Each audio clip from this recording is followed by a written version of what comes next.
Hello and welcome to the session on PHP user defined functions. आज के इस video session में हम यूज़र डिफाइंड फंक्शन को रिटर्न टाइप फॉर्मेट में कैसे वैल्यू रिटर्न करता है फंक्शन, उसके बारे में डिस्कशन करेंगे।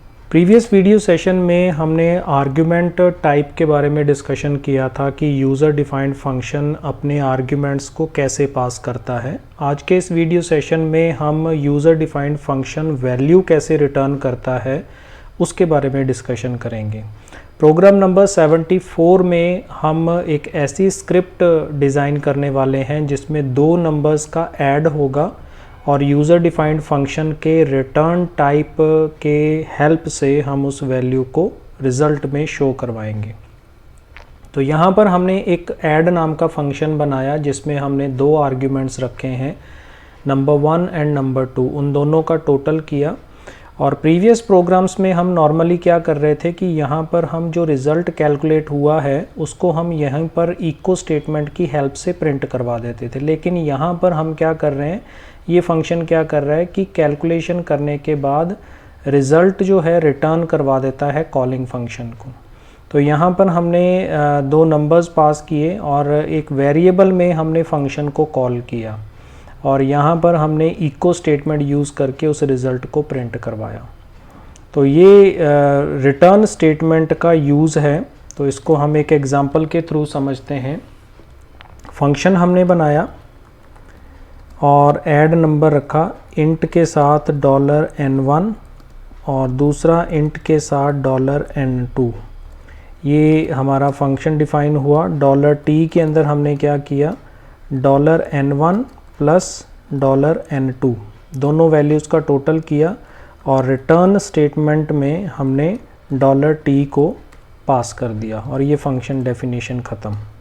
और यहाँ पे हमने n1 में वैल्यू ले ली सपोज़ 15 और $n2 के अंदर हमने वैल्यू ले ली सपोज़ 10 और यहाँ पे $res में हम क्या कर रहे हैं, इस फंक्शन को कॉल कर रहे हैं और इस फंक्शन को कॉल करने के बाद इसमें दोनों आर्ग्यूमेंट्स $n1, $n2 ये दोनों हमने एज ए आर्ग्यूमेंट पास कर दिए और यहाँ इको स्टेटमेंट से हमने प्रिंट करवाया sum of $n1 plus $n2 equals to $res। तो ये हमारा रिज़ल्ट प्रिंट हो जाता है। तो इसको हम सेव करते हैं और सेव करने के बाद जैसे ही हम इसको रिफ़्रेश करेंगे तो हमें रिज़ल्ट मिलता है sum of 15 plus 10 is equals to 25। तो ये रिटर्न टाइप है।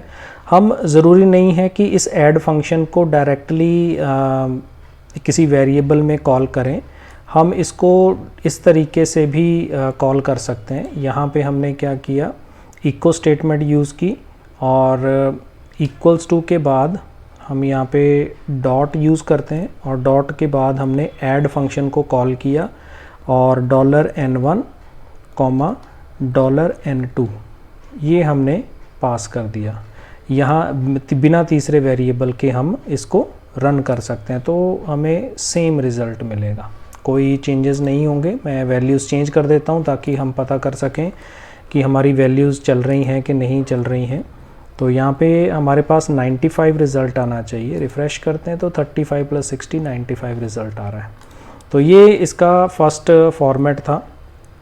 अब उसके बाद नेक्स्ट प्रोग्राम नंबर 75 में हम लूप कंस्ट्रक्ट का यूज़ करके अगर हम फैक्टोरियल नंबर कैलकुलेट करते हैं और उस फैक्टोरियल नंबर को कैलकुलेट करने के बाद रिटर्न टाइप में अगर हम कोई वैल्यू जनरेट करवाएं तो हमें कैसे कैलकुलेट करना होगा। तो हमने फैक्ट नाम से एक फ़ंक्शन बनाया जिसमें हमने एक आर्ग्यूमेंट रखी है और वाइल लूप का यूज़ करके हम इस बार कैलकुलेशन कर रहे हैं और रिटर्न कर रहे हैं उस फंक्शन की वैल्यू को।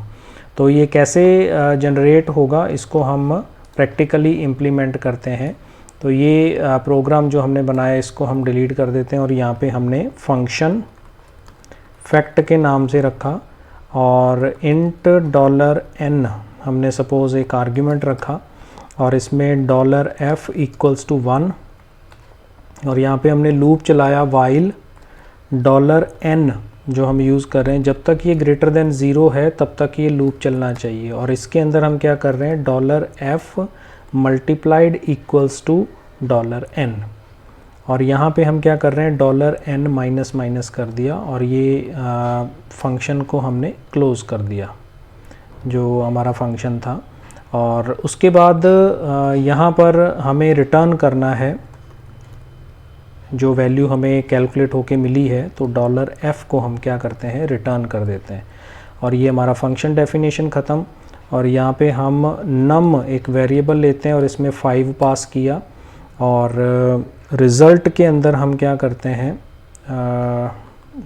$result equals to fact function को कॉल किया और $num हमने इसके अंदर पास कर दिया, तो हमारे पास रिज़ल्ट आया। और इको स्टेटमेंट से हमने प्रिंट करवाया factorial of $num is $res।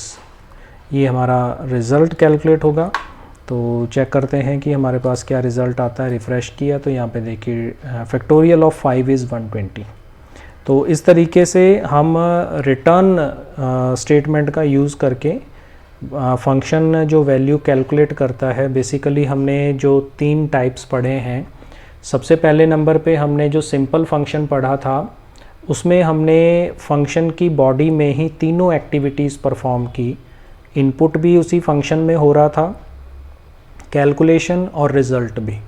फिर दूसरा टाइप जो हमने पढ़ा आर्ग्यूमेंट का, उसमें हम जो फंक्शन था उसमें हम इनपुट किसी दूसरी जगह से एक्सेस कर रहे थे, तो हमें वो वैल्यू जो है किसी दूसरे कॉलिंग फंक्शन की हेल्प से मिल रही थी। हमारा फंक्शन जो था वो कैलकुलेशन और रिज़ल्ट जनरेट कर रहा था। अब तीसरे टाइप में जो रिटर्न टाइप है, रिटर्न टाइप के अंदर हम जस्ट कैलकुलेशन कर रहे हैं, ना तो ये वैल्यू इनपुट ले रहा है और रिज़ल्ट भी ये खुद शो नहीं कर रहा। हम इनपुट भी फंक्शन के बाहर दे रहे हैं और रिज़ल्ट भी फंक्शन के बाहर ही जनरेट करवा रहे हैं। तो इस तरीके से ये तीनों टाइप्स में हम यूज़र डिफाइंड फंक्शन को इम्प्लीमेंट कर सकते हैं। अब टाइम है एक एक्सरसाइज का, तो एक्सरसाइज नंबर 14 में हमें एक ऐसा PHP स्क्रिप्ट लिखना है जो यूज़र डिफाइंड फंक्शन का सिंपल फंक्शन कैटेगरी को यूज़ करे और एम्प्लॉय के लिए पेरोल कैलकुलेट करे। तो आप इस क्वेरी को ट्राई कीजिएगा। आई होप कि आप इसका सॉल्यूशन तैयार कर लेंगे। नेक्स्ट वीडियो सेशन में हम इसके सॉल्यूशन के साथ एक बार फिर हाजिर होंगे। इस वीडियो में फ़िलहाल इतना ही। Thanks for watching. Keep on learning with us. Stay tuned for upcoming videos and always stay blessed.